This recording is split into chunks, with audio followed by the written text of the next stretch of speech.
Hello everyone. So today I'm going to talk about my essay topic, integrated health for brain and gut axis. So before we understand the essay, let's understand what is brain gut axis. So have you ever heard like butterflies in your tummy, or have you ever felt like a urge to use bathroom before a very important meeting or interviews? Or sometimes you have heard saying, go with your gut when you make a decisions, right? So you are likely getting a signals from the second brain called enteric nervous system. So enteric nervous system called ENS, and it is too thin layer of more than 100 million nerve cells lining your GI tract from esophagus to rectus, which receive signals from the brain but also work independently. So in order to understand that, let's understand in detail how they communicate. So brain to gut communications like stress, anxiety, or other mental health conditions have physiological consequences, and such as disruption in gut microbiomes or gut motility, functionality, which result in constipation or stomach pain or indigestions or bloating. And when enteric nervous system in the gut produce neurotransmitters which impact the mental health, such as stress, anxiety, and may even contribute to personal characteristics. So to understand further, let's look at the physiology of connections. So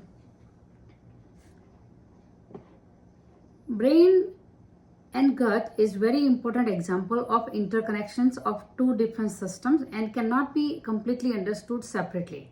So the brain sends signals to digestive tract or GI tract via sympathetic fight or flight response nervous system and parasympathetic rest and digest nervous system. So the balance of the signals from these two input can affect the digestive systems, the peristalsis, the way, the speed the food move, absorption of nutrition, secretion of digestive juice, and level of inflammations in digestive system.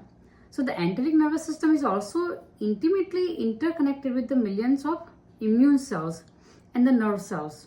And these cells survey the digestive systems and convey the information such as inflammations or infections or bloating in the GI tract or any insufficient blood flow. They convey all these messages back to the brain, and thus brain and GI tract communicate with one another in both directions.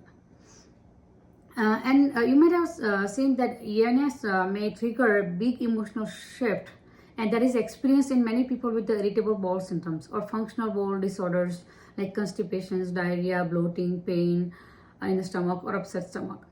Researchers first thought that anxiety and depression contributed to these problems, but John Hopkins studies and others shows that it may be the other way around. The researchers are finding that evidence that irritation in the GI system may send signals to central nervous system, and that trigger the mood changes. And that's why you may have seen sometimes gastroenterologists prescribe antidepressants, because they don't think that something wrong with the patient brain, but they think that it help and calm the enteric nervous systems and the nerve cells. And as we all know, stress and variety of negative emotions such as anxiety, sadness, fear, anger, they can all affect the GI tract and worsen variety of GI conditions such as inflammatory bowel disease, Crohn's disease, ulcerative colitis, and IBS, and GERD, or even any food allergies and sensitivities. The negative change in the GI system can then feedback the brain, creating a vicious cycle. So there is a study that demonstrates the increased gut inflammation and changes in the gut microbiome can have profound effect throughout the body and even contribute to fatigue, cardiovascular disease, rheumatoid arthritis, depressions. And so with that, let's look at the available treatment.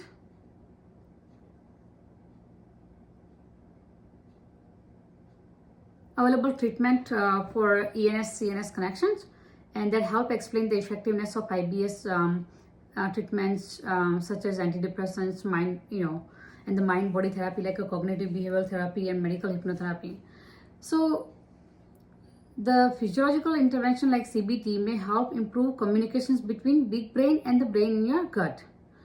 So the treatments that is available for now, the allopathic treatment I'm talking about, like for example, gas and digestions like over-the-counter medications like simethicone or probiotic, heartburn medications like antacid or proton pump inhibitors, constipation medication like laxatives, stool softener, or osmotic diuretic. For diarrhea, like symptomatic treatment like loperamide or diphenoxylate. For IBS, medications for constipations or diarrhea, or even antibiotic like rifaximin or treatment for SIBO.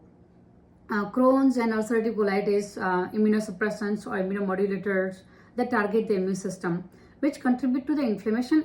And sometimes biologics or biosimilar therapies are also required for patients who fail the conventional therapies. So this medical treatment is also required for mental health. And the options include like antidepressants, mood stabilizing drugs, antipsychotic, brain light therapy, electroconvulsive therapy, or transcranial magnetic stimulation. This advanced treatment can play a role in addressing both mental health issue as well as indirectly GI health due to strong connection between brain and gut. Now, the limitations that we have.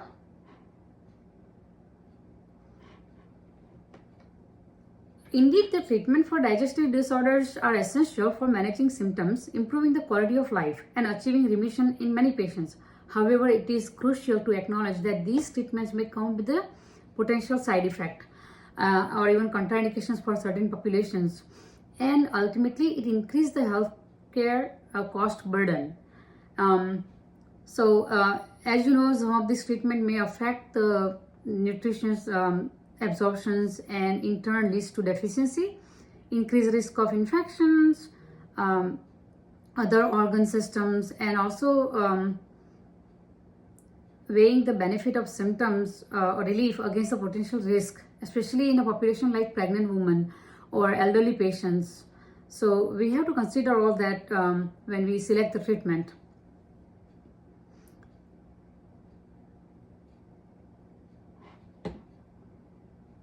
Alright, so let's talk about further integrative approaches that combine the conventional medication therapy with complementary interventions such as dietary modification, stress management techniques, mind-body practice like yoga or mindfulness may offer additional benefit in symptoms management and overall well-being.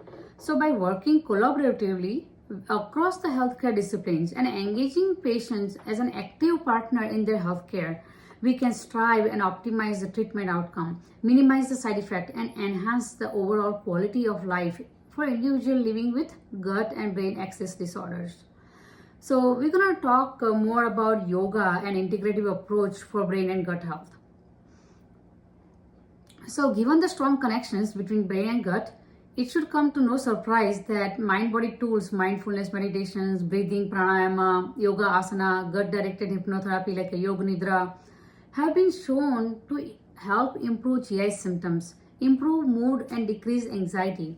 Anxiety and depression are the result of stress, and the stress arises due to the fear imbalance, inappropriate overactivation of the fight or flight response, and both can be relieved through the vagus nerve and hypothalamus stimulation.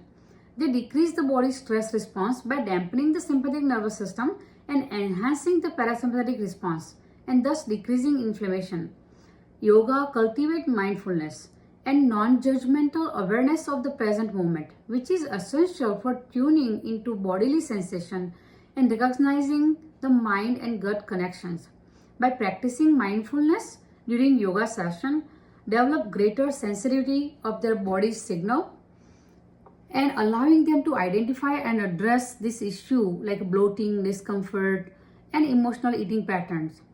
So we're gonna talk about some yoga practices and brief benefits about it.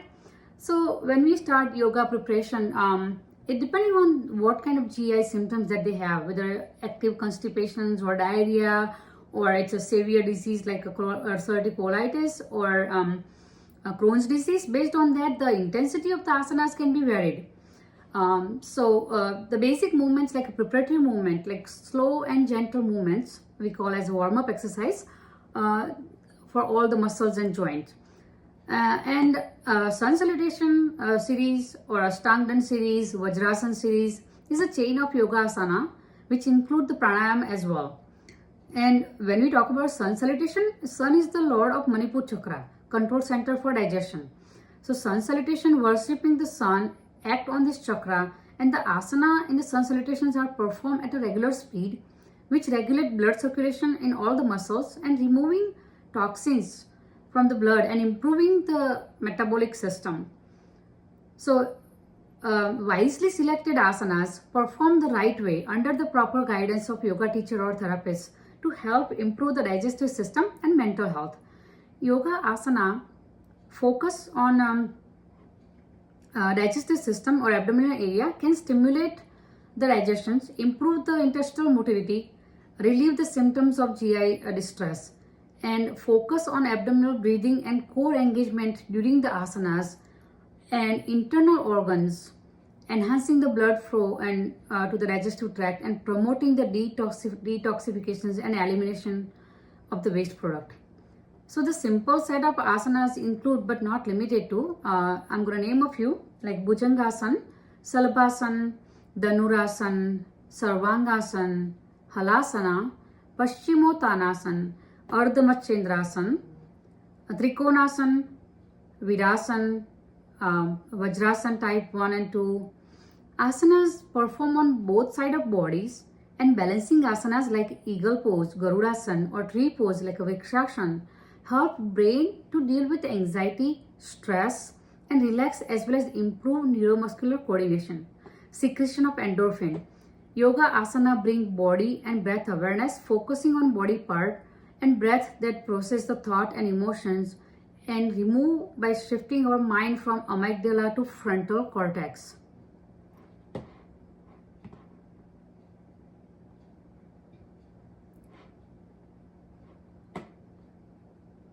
So when we talk about the benefits of yoga and yogic practices, we should also know what are the limitations or contraindications and what are the solutions. The yoga also offers solution, not only the contraindications as well. So while yoga practices can offer numerous benefits, it is essential to be mindful of the contraindication and precautions, particularly acute digestive disorders, patient experiencing acute flare of IBS or Crohn's, or they should avoid the strong asanas and rather use gentle or restorative yogas. Hernia or abdominal strain, avoid poses that involve deep abdominal compressions and intense core engagement. Instead, use variations that reduce the abdominal pressure. And of course, the pregnancy. Pregnant patients should always exercise caution when practicing yoga, particularly during the first trimester when the risk of miscarriage is highest. And involve deep twist or compression of the abdomen should be avoided. So prenatal yoga led by a qualified instructor can offer safe modifications and practices tailored to the need of pregnant women. Acute flare, we should be careful. Injuries or surgeries, always consult to the healthcare provider and get guidance from qualified teachers. And most important of all, if the patient has chronic medical conditions along with GI issues, they should be closely monitored with the lab values like diabetes, blood sugars, or blood pressures, and modifications should be made based on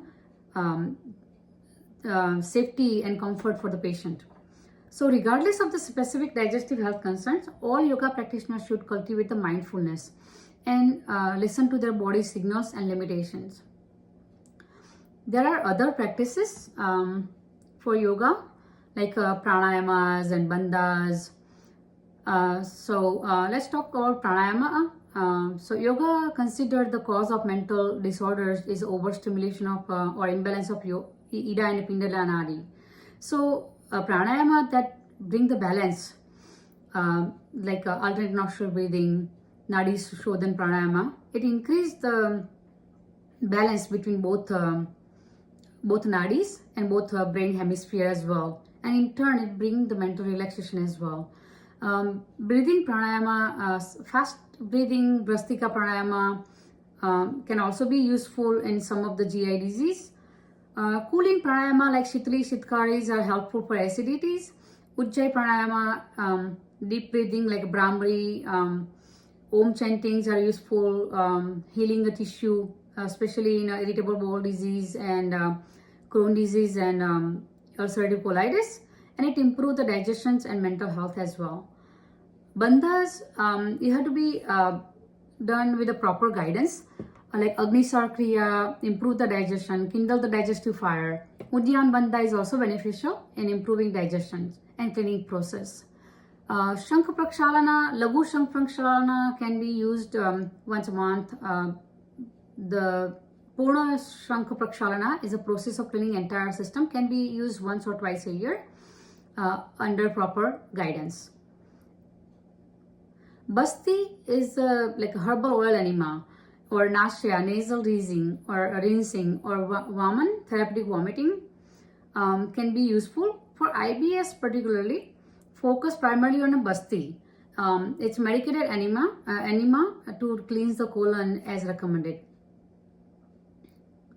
So mudras and gesture like apana vayu and pushan gesture are used to direct the flow of energy within the body.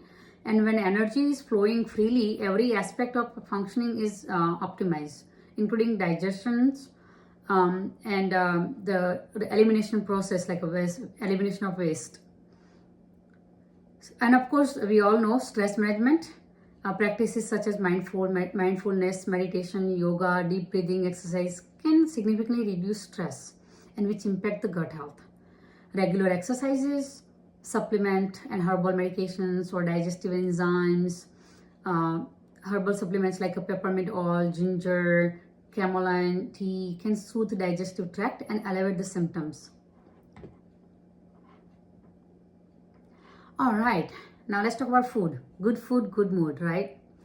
So we also learned that certain kind of food that can trigger specific reactions in the gut for sensitive individual.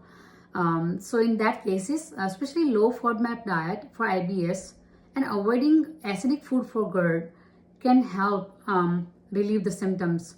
And for yoga and Ayurveda, more like a plant-based diet, sattvic food with few refined carbohydrate or little or no red meat often lead to healthier microbiome. And these dietary changes can reduce the inflammation and may help reduce the systemic symptoms like fatigue, depressions, and cardiovascular problem. And of course, the yamas and niyamas. Niyama like proper timing of food, like 2 meals per day. First meal would be between 10 to 12, second meal between 5 to 7 p.m. And try to limit carb-rich late night snacks should be avoided. And the atmosphere we consume food, mind should be calm and peaceful before consuming food. So that's where the yamas come in. And the yama that I think of is ahimsa. Practicing ahimsa toward our bodies. It's not only the physical violence. So like, what am I taking? How much I'm taking? It is the right food for me. So all these questions, it's just like showing the kindness to your tummy. And of course, yoga nidra. So yoga nidra is an emotional, it's very good for emotional well-being, and it's closely linked with the gut health. So the ENS contain a vast network of neurotransmitters that regulate the mood and affective states. So yoga nidra promote relaxation, self-reflections, and emotional release, can help individual manage stress, anxiety, depressions, and physiological factors that contribute to gut dysregulation. So yoga nidra, meditation, pranayama, and mudras are resetting a pranic energy, like resetting a computer, just like that. So yoga nidra has a sankalpa and visualization. So sankalpa is like a positive affirmation or intention at the beginning, and it can be used as a tool to set a goal and focus mind. So for this particular disease, I would say my sankalpa would be, I am calm and centered. I trust and love my body. With the help of yogic practices, I am healing my brain and gut. And visualization for this particular disease should be like creating an image of healthy body and mind to support our sankalp and deepen the relaxation. So for this particular, I would say, as my entire being nourished completely, I experience optimal health and vitality. my brain and gut are being healed with yogic practices. So with that, we're going to briefly talk about conclusion. So yogic practices and psychological interventions such as cognitive behavioral therapy, mindfulness, gut-directed hypnotherapy, meditations, om chanting, all these show promising result in elevating symptoms of ENS, CNS disorders and reducing the stress-induced gut inflammation. Yoga asana, particularly those involving breath work and relaxation technique, have been shown to reduce stress, lower cortisol level, modulate the autonomic nervous system, and promote healing of gut and alleviating digestive discomfort. So some of the key benefits, and there is a research published on it. Yoga and yogic practices have positive impact on the structural changes in the brain, neurofunctional connectivity, neurotransmitter regulation, stress reduction, and resilience. So in a summary, I would say yoga represents a potent intervention for promoting neuroplasticity and optimizing brain health across lifespan. Though it is a multifaceted approach to mind-body integration, yoga emerged neurobiological mechanisms that support cognitive flexibility, emotional regulation, and stress resilience. By incorporating yoga into daily routine, individual can harness power of neuroplasticity to cultivate resilience in a brain and enhance the overall well-being. Although each person's situation is unique, by combining this technique, individual can achieve more comprehensive and effective approach in managing their gut and brain health. It is essential to regularly monitor and adjust above mentioned methods or strategy when needed to ensure optimal outcome. With holistic integrated approach, one can reduce GI symptoms and re-establish body and gut and mind. So here are the references, and thank you. Hari Om Tat Sat.